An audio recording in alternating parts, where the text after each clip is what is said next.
the sound of fists hitting. Leather echoed through the martial arts gym like drumbeats of arrogance. "Hey!" a voice barked. "Clean this mess properly. I don't pay janitors to be lazy." David Blake paused, mop in hand, eyes calm but unreadable. The instructor towering over him, Coach Rick. Dalton was a 5th-degree black belt and local MMA trainer. He had a reputation, and none of it was good. Loud, conceited, and dangerously biased.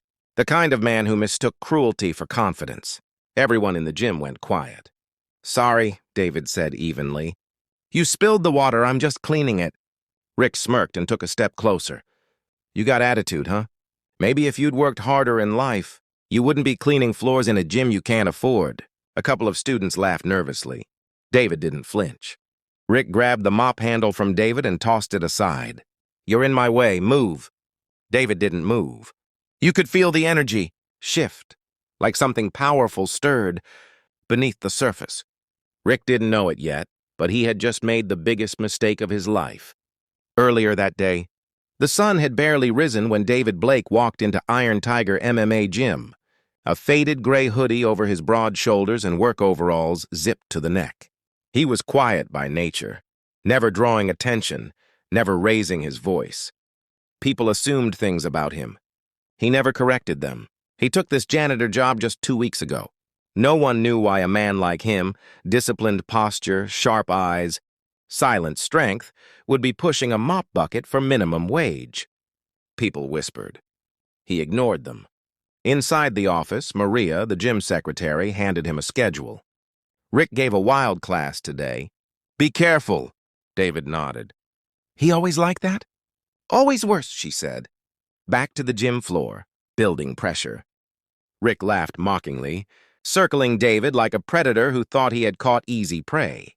"You deaf?" Rick barked. "I said move." David locked eyes with him, calm, controlled, deadly silent. "I heard you," Rick scoffed. "Oh, we got a tough guy?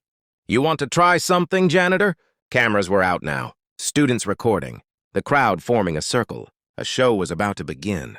Rick waved at the crowd. "Since this guy wants attention, fine. Let's give it to him. Step on the mat." David didn't move. Rick grabbed him by the collar. The crowd gasped. David spoke, voice low, firm. "I don't want trouble." Rick shoved him. Too late. The match that wasn't supposed to happen. "Come on," Rick yelled. "Defend yourself." David remained still. Rick threw a punch, fast and vicious. David moved, not back, but forward. One step, smooth, silent. His hand flashed once, and Rick froze. In less than a second, David was behind him, arm resting casually across Rick's neck in a loose hold. Not a threat. A warning. The room went dead silent.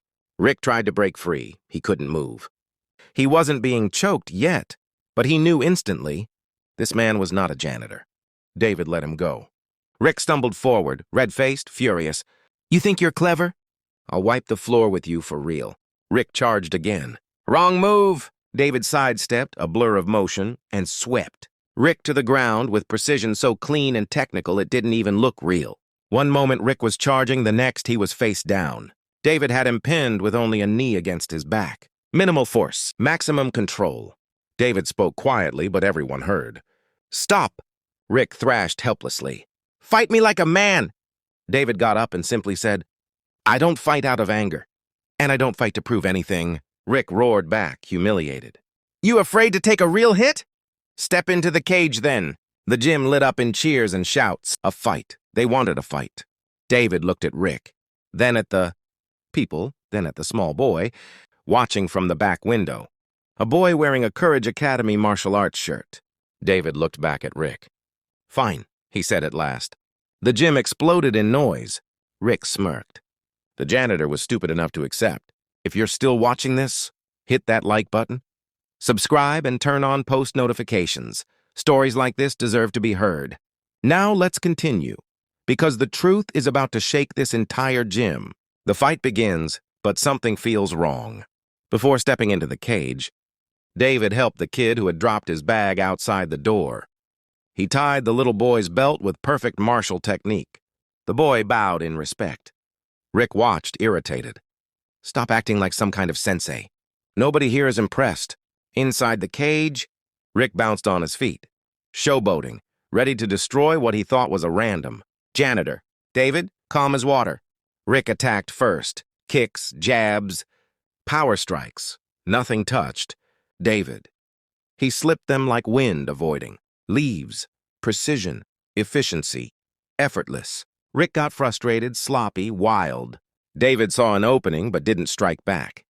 He was measuring Rick, studying him. The students noticed. The whispers began. Who is this guy? Why does he move like a pro? Why hasn't he thrown a single punch? Because David Blake didn't come to fight. He came to expose. Finally, Rick threw a desperate punch. David caught it, turned, stepped in. Tap, tap, tap. 3 clean strikes. A takedown. Rear naked choke. Fight over. Rick tapped rapidly.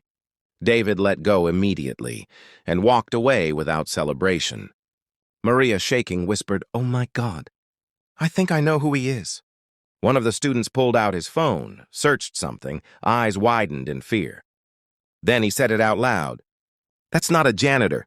That's Colonel David Blake, United States, Marine Corps, 3-time World Combat Champion, founder of the Courage Academy system used to train anti-terror units." The room erupted. Rick went pale. David turned slowly. Nothing dramatic. No revenge, no pride. Just truth. "I cleaned your floors," he said, "because I wanted to see what kind of leader you are. Power without discipline is weakness. Strength without honor is nothing." He walked closer. Martial arts is not about ego. It's about respect. Rick had nothing to say. David picked up the mop, handed it to Rick. "Start over," he said. "Everybody has a chance to be better." And then he walked out, never raising his voice. Sometimes the strongest people are the quietest in the room, because real power needs no audience.